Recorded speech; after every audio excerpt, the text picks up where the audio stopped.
Allez, place au deuxième épisode en immersion au refuge du Grand Reims. Il prend en charge plus de 350 animaux, des chiens, des chats, des lapins, retrouvés errants ou abandonnés par leurs propriétaires. Ces abandons ne cessent de s'accumuler et poussent le refuge à toujours plus d'ingéniosité pour pouvoir accueillir chaque semaine de nouveaux pensionnaires. Céline Lang, Paul-Antoine Boudet, Claudine Crène.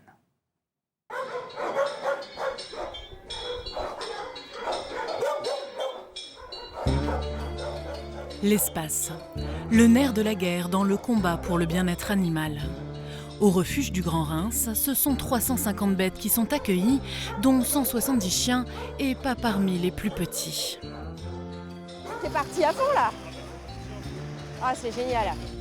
Alors il faut leur fournir un abri et de quoi se dégourdir les pattes. Et quand on ne peut plus pousser les murs, il faut en construire de nouveaux. Il y a besoin de faire pas mal de choses. Notamment donc de reconstruire des nouveaux box plus confortables, plus aux normes pour pouvoir accueillir nos chiens. Parce qu'on a en fait juste derrière, on a un bâtiment qui est vraiment très ancien et très vétuste, où les box sont très petits, où les chiens ne sont pas à l'air libre. Donc on a besoin absolument de remplacer ce bâtiment. Mais tout cela coûte de l'argent. Alors Stéphanie Gobancé travaille sans relâche à trouver des solutions avec la ville de Reims, principal financeur du fonctionnement du refuge, mais aussi de ses investissements. C'est un challenge en fait, c'est un challenge quotidien. Effectivement, faut trouver de l'argent, faut trouver des solutions pour chaque problème qui se présente. On a encore beaucoup de choses à améliorer, mais on voit l'amélioration. Et que ce soit également les salariés voient les choses qui se mettent en place, voient l'amélioration des conditions de vie des animaux, que ce soit pour les chiens, pour les chats, pour les nacs. Et ça fait du bien à tous et ça motive en fait. Ça motive les gens à continuer de se battre et d'avancer. C'est le temps. Viens faire des gratines. Viens.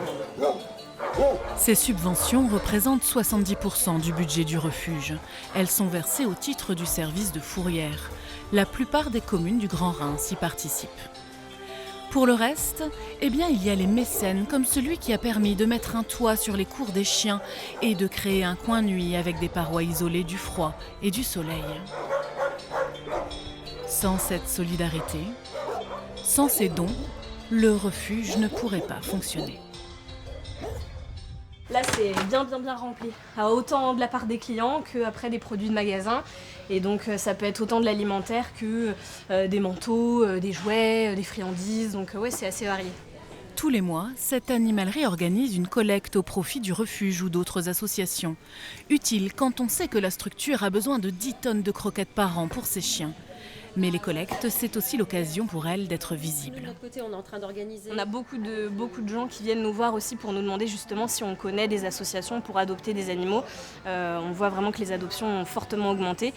Donc voilà, nous on fait ce lien avec le refuge et avec d'autres associations. En fait, par le biais de différents partenaires, les gens pensent au refuge, savent qu'on est là, savent qu'on existe, ce que l'on fait, quelles sont nos missions et surtout, le but ultime, bien sûr, c'est s'ils veulent prendre un animal, c'est de penser à nous.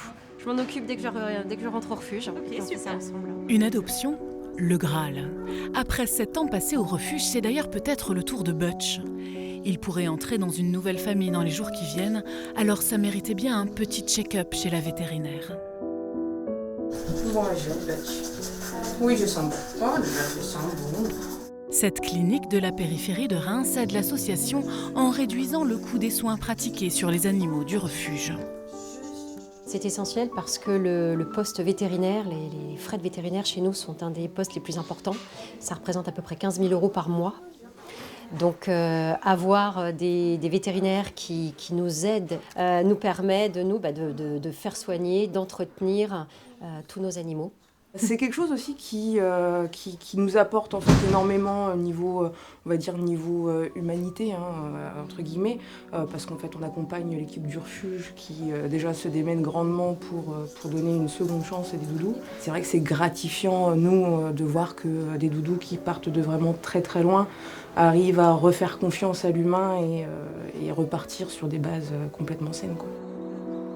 Le lien avec la main, la confiance entre l'humain et l'animal est au cœur du travail des soigneurs et des bénévoles du refuge. Un travail de tous les instants, que vous découvrirez dans le prochain épisode.